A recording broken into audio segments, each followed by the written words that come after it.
Camerounaises, Camerounais, mes chers compatriotes, le Conseil constitutionnel vient de déclarer M. Paul Biya vainqueur de l'élection présidentielle du 7 octobre 2018. Cette victoire lui est attribuée sur la base de ce document. Le procès verbal des travaux de la Commission nationale de recensement général des votes. Mais ce document, pourtant officiel, contient des chiffres qui sont faux. Tenez par exemple, dans le centre, il est attribué à M. Biya 331 719 voix. Mais quand on additionne les voix obtenues par ce candidat dans les différents départements du centre, il obtient ou obtiendrait 475 231 voix. On attribue à Maurice Kamto, votre humble serviteur, 12 936 voix. Quand on additionne les chiffres que j'ai obtenus dans les différents départements du centre, le total fait 102 604 voix. On attribue au candidat Libby Cabral 33 306 voix. Mais quand on additionne les voix obtenues par ce candidat dans divers départements du centre, il obtiendrait en réalité 65 004 voix. Et ce ne sont pas les seuls exemples de faux chiffres contenus dans ce document. C'est dire qu'on ne peut pas aujourd'hui, sur la base des résultats sortis des urnes le 7 octobre 2018, proclamer M. Paul Biya vainqueur de cette élection. On peut d'autant moins le faire que nos propres chiffres consolidés donnent les résultats contenus dans ce document que, bien entendu, nous mettrons à la disposition du public.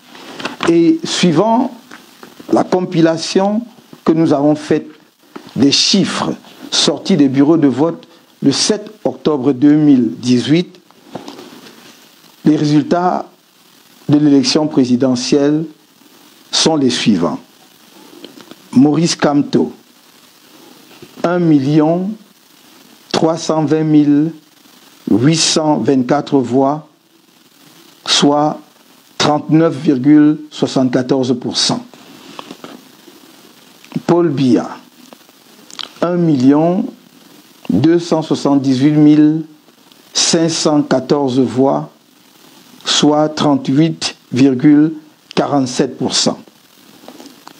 Cabral Libby, 349 423 voix, soit 10,51%. Yoshua aussi, 189 878 voix, soit 5,71%. Ndamjoya Adamou, 70 878 voix, soit 2,13%. Garga Haman Hadji, 1,75% correspondant à 58 248 voix. Difor Franklin, 23 687 voix, soit 0,71%. Serge Espoir Matomba, 19 704 voix, soit 0,59%. Akere Mouna, 12 262 voix, soit 0,37% des voix. Au regard de ce que je viens de vous présenter, je suis amené à faire la déclaration suivante. Camerounaises, Camerounais, chers compatriotes, l'élection présidentielle du 7 octobre 2018, à l'issue de laquelle vous m'avez confié la conduite des affaires de la nation pour le prochain mandat présidentiel, s'est tenue dans des conditions particulièrement difficiles. Elles ont été régies par un code électoral non consensuel contenant plusieurs dispositions favorisant les fraudes massives, organisées par une institution à l'indépendance douteuse et supervisée par un conseil constitutionnel dont la quasi-totalité des membres sont des militants du parti au pouvoir, le RDPC, tous nommés de façon discrétionnaire par le président sortant. À ce déséquilibre institutionnel s'est ajouté un climat sécuritaire délétère.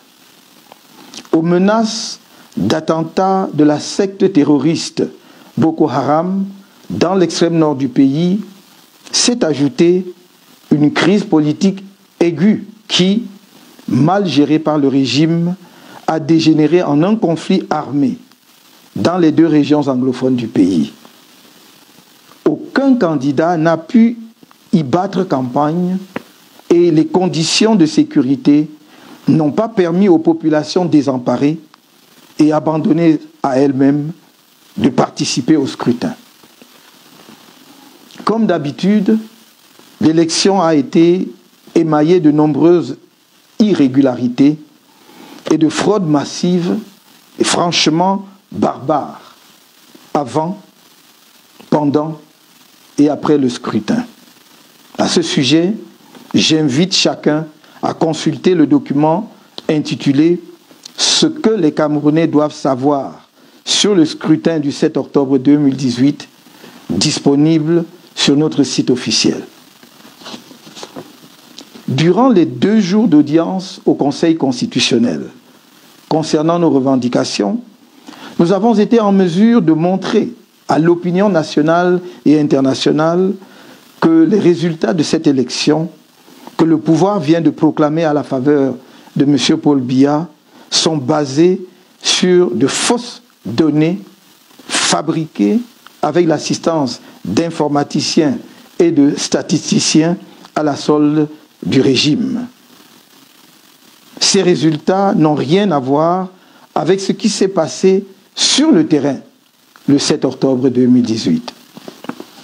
À cet égard, durant l'audience du 17 octobre devant le Conseil constitutionnel, alors que mes avocats exigeaient d'obtenir les originaux des procès-verbaux des commissions départementales de supervision des élections sur la base desquelles est effectuée la compilation des résultats, le président de la Commission nationale de recensement des votes a présenté 5 procès-verbaux sur les 32 demandés qu'il a refusé de produire à ce jour et qui sont du reste tous des faux. Sur 5 des procès-verbaux finalement présentés, 4 se sont avérés effectivement faux. Mes avocats ont également demandé les bordereaux d'émargement qui sont des documents annexés aux procès-verbaux des commissions locales de vote. Ces bordereaux d'émargement, détenus par ELECAM, constituent des preuves irréfutables pour déterminer ceux qui ont effectivement voté. Cette requête a été également rejetée. Pour montrer l'enchevêtrement de toutes les institutions en charge des élections sous le contrôle d'un individu, le chef de l'État, par ailleurs candidat à cette élection, il suffit de relever que, selon le code électoral, un membre du Conseil constitutionnel est nommé président de la Commission nationale de recensement des votes par le président du dit Conseil. Ce dernier, ainsi que tous les membres du Conseil constitutionnel, sont également nommés par le même chef de l'État. Il en est de même de tous les membres du supposé organe indépendant de gestion des élections, Elections Cameroun, couramment appelé ELECAM, auquel il faut enfin ajouter le ministère chargé de l'administration territoriale. En dépit de ce déséquilibre, et si l'on s'en tient aux procès-verbaux issus des bureaux de vote dans les parties du pays où l'élection s'est déroulée dans des conditions à peu près acceptables, et même dans les zones où le bourrage des urnes par le RDPC était systématique, il apparaît que le peuple camerounais a porté son choix majoritairement sur mon humble personne.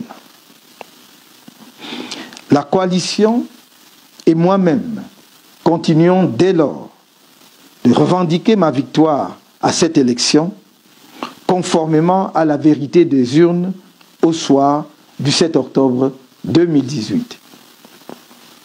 Les résultats proclamés ce 22 octobre 2018 par un Conseil constitutionnel dont la crédibilité et l'impartialité ont été mises à mal lors du contentieux électoral ne traduisent nullement la volonté du peuple camerounais souverain.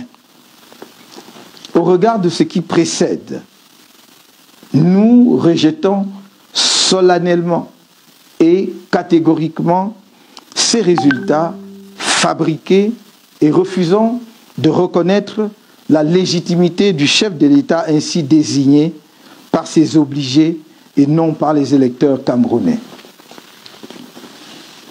Respectueux de la volonté du peuple, nous entendons assumer la mission qu'il nous a confiée. Dans cet esprit, nous attendons rester auprès du peuple camerounais et défendre avec lui sa victoire.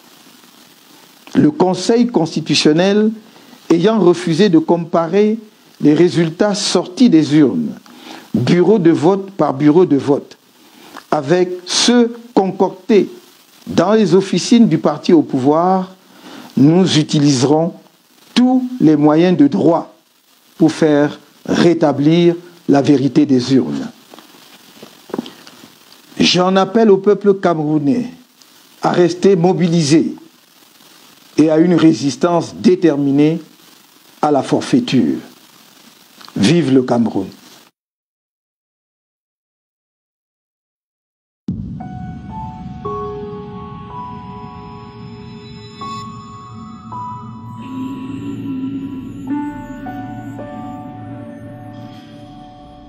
Le Conseil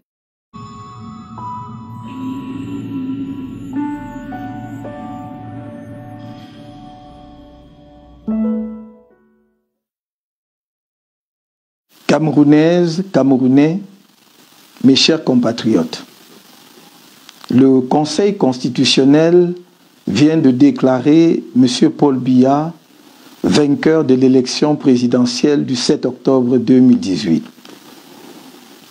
Cette victoire lui est attribuée sur la base de ce document. Le procès verbal des travaux de la Commission nationale de recensement général des votes. Mais ce document, pourtant officiel, contient des chiffres qui sont faux. Tenez par exemple, dans le centre, il est attribué à M. Biya 331 719 voix. Mais quand on additionne les voix obtenues par ce candidat dans les différents départements du centre, il obtient ou obtiendrait 475 231 voix. On attribue à Maurice Kamto, votre humble serviteur, 12 936 voix. Quand on additionne les chiffres que j'ai obtenus dans les différents départements du centre, le total fait 102 604 voix. On attribue au candidat Libye Cabral 33 306 voix. Mais quand on additionne les voix obtenues par ce candidat dans divers départements du centre, il obtiendrait en réalité 65 004 voix. Et ce ne sont pas les seuls exemples de faux chiffres contenus dans ce document. C'est dire qu'on ne peut pas aujourd'hui, sur la base des résultats sortis des urnes le 7 octobre 2018, proclamer M. Paul Biya vainqueur de cette élection. On peut d'autant moins le faire que nos propres chiffres consolidés donnent les résultats contenus dans ce document que, bien entendu, nous mettrons à la disposition du public. Et suivant la compilation que nous avons faite des chiffres sortis des bureaux de vote le 7 octobre 2018, les résultats de l'élection présidentielle sont les suivants. Maurice Kamto, 1 320 824 voix, soit 39,74%.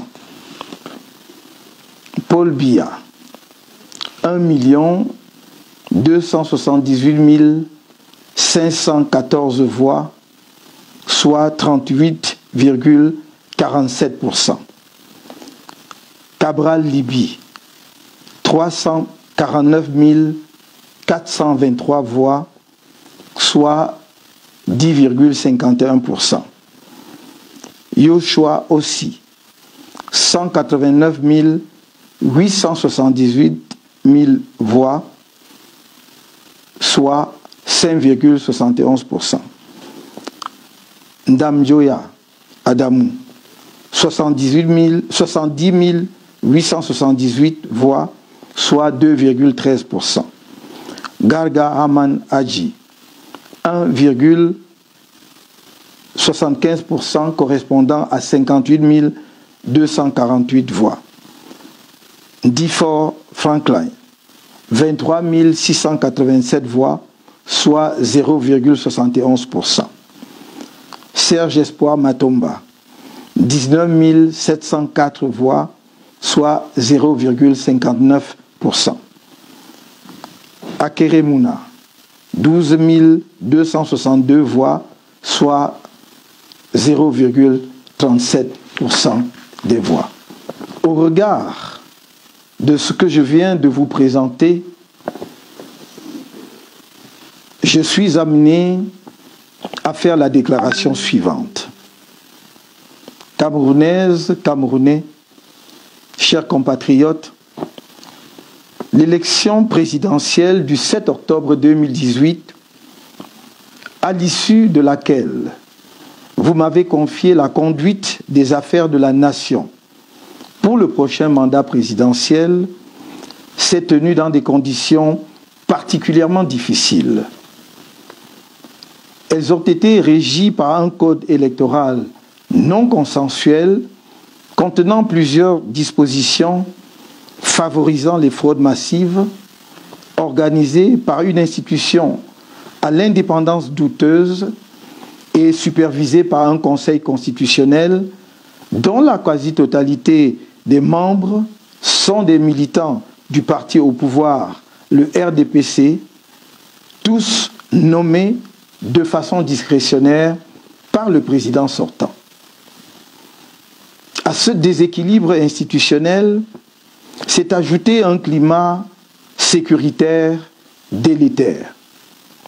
Aux menaces d'attentats de la secte terroriste Boko Haram dans l'extrême nord du pays s'est ajoutée une crise politique aiguë qui, mal gérée par le régime, a dégénéré en un conflit armé dans les deux régions anglophones du pays.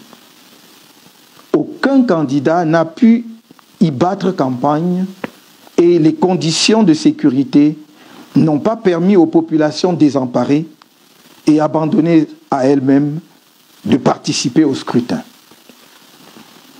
Comme d'habitude, l'élection a été émaillée de nombreuses irrégularités et de fraude massive et franchement barbare avant, pendant et après le scrutin. À ce sujet, j'invite chacun à consulter le document intitulé « Ce que les Camerounais doivent savoir sur le scrutin du 7 octobre 2018 » disponible sur notre site officiel. Durant les 2 jours d'audience au Conseil constitutionnel, concernant nos revendications, nous avons été en mesure de montrer à l'opinion nationale et internationale que les résultats de cette élection, que le pouvoir vient de proclamer à la faveur de M. Paul Biya, sont basés sur de fausses données fabriquées avec l'assistance d'informaticiens et de statisticiens à la solde du régime.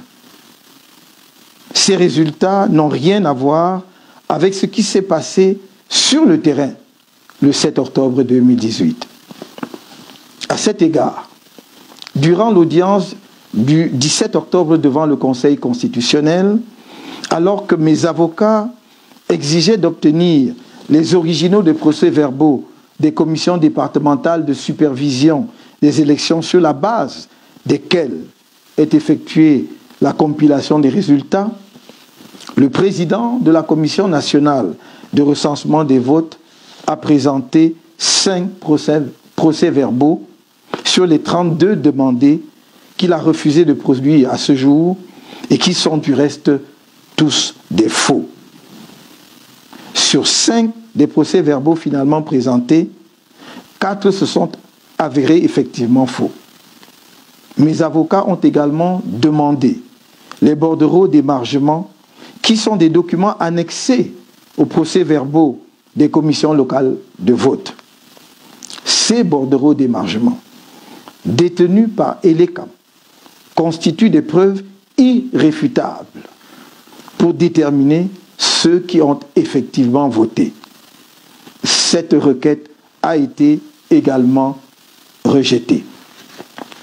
Pour montrer l'enchevêtrement de toutes les institutions en charge des élections sous le contrôle d'un individu, le chef de l'État, par ailleurs candidat à cette élection, il suffit de relever que, selon le code électoral, un membre du Conseil constitutionnel est nommé président de la Commission nationale de recensement des votes par le président du dit Conseil.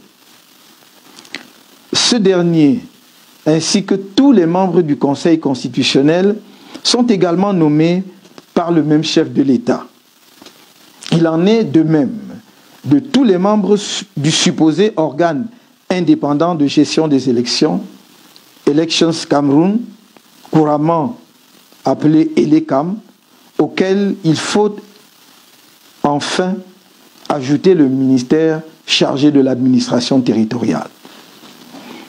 En dépit de ce déséquilibre, et si l'on s'en tient aux procès-verbaux issus des bureaux de vote dans les parties du pays où l'élection s'est déroulée dans des conditions à peu près acceptables, et même dans les zones où le bourrage des urnes par le RDPC était systématique, il apparaît que le peuple camerounais a porté son choix majoritairement sur mon humble personne. La coalition et moi-même continuons dès lors de revendiquer ma victoire à cette élection conformément à la vérité des urnes au soir du 7 octobre 2018. Les résultats proclamés ce 22 octobre 2018 par un Conseil constitutionnel dont la crédibilité et l'impartialité ont été mises à mal lors du contentieux électoral ne traduisent nullement la volonté du peuple camerounais souverain. Au regard de ce qui précède, nous rejetons solennellement et catégoriquement ces résultats fabriqués et refusons de reconnaître la légitimité du chef de l'État ainsi désigné par ses obligés et non par les électeurs camerounais. respectueux de la volonté du peuple, nous entendons assumer la mission qu'il nous a confiée. Dans cet esprit, nous attendons rester auprès du peuple camerounais et défendre avec lui sa victoire. Le Conseil constitutionnel ayant refusé de comparer les résultats sortis des urnes, bureau de vote par bureau de vote, avec ceux concoctés dans les officines du parti au pouvoir, nous utiliserons tous les moyens de droit pour faire rétablir la vérité des urnes. J'en appelle au peuple camerounais à rester mobilisé et à une résistance déterminée à la forfaiture. Vive le Cameroun!